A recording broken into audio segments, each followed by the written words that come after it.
Okay guys, so here's the review. I'm only going to be doing the review on the red ones today because I don't have any blue ones that are opened. And on the front of the box you can already see it says Arrco. It says US regulation right underneath that.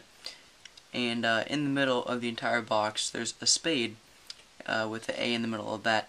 And there's a sideways spade, a heart, a sideways club, and a diamond underneath.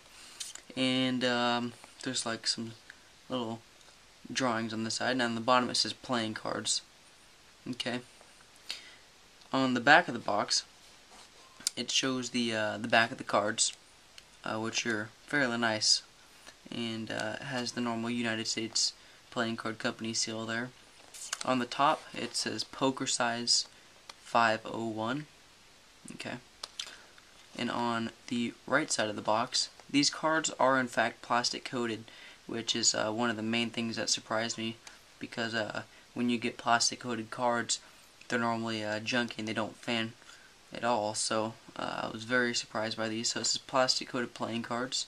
On the opposite side, it says the United States Playing Card Company, Cincinnati, Ohio, made in the USA.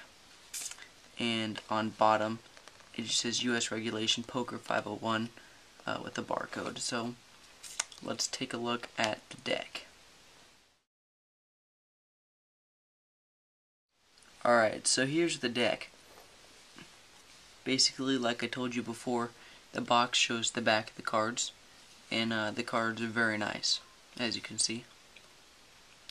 It's kind of hard to actually tell you what it is that the back design looks like, but you can kind of see two sort of diamond-shaped figures in the middle with a border around that, and then there's a bigger, thicker border around that with some leaves and some trees and stuff like that. And on the very outside, it looks just like little antlers and things like that. So let me show you what the deck looks like, the cards. So basically what you get is you get two jokers. They're almost identical because you can see in the corner of one joker there's a star with circles around it, and the other does not have that. Both of the jokers say plastic coated on his hat. There's a heart, club, diamond, and a spade around his collar, and you get two of those. They're identical. Okay. You also get one ace of spades, as in every deck. It's just a plain ace, which is actually kind of nice for a change, especially having a bunch of illusionist decks and Theory 11 decks. It's just all black. At the bottom it says the U.S. Playing Card Company, Cincinnati, Ohio, made in the USA. And then it says 1107. I'm not sure what that means. But inside the spade it says U.S. Regulation Poker. So you have one of those as well.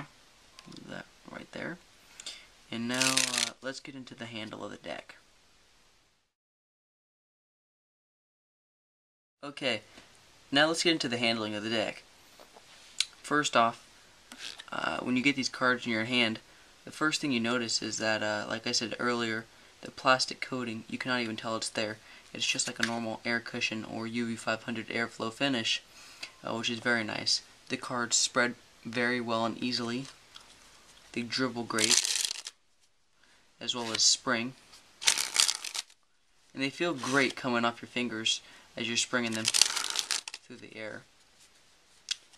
Another thing I'd like to add is these cards are great with fans. Okay, let me show you.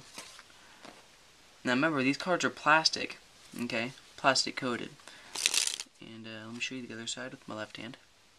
Okay. Now, these cards handle 10 out of 10. These are the best handling cards, honestly. The top couple decks that I've handled are Tally-Ho's, some Illusionist decks, and some Theory 11 decks and whatnot. But this is one of the high up there decks. It's good for pretty much everything. It's mainly good for magic, and card tricks and things of that sort. Sorry about that. But as I was saying, it's mainly good for card tricks because these decks last quite a while.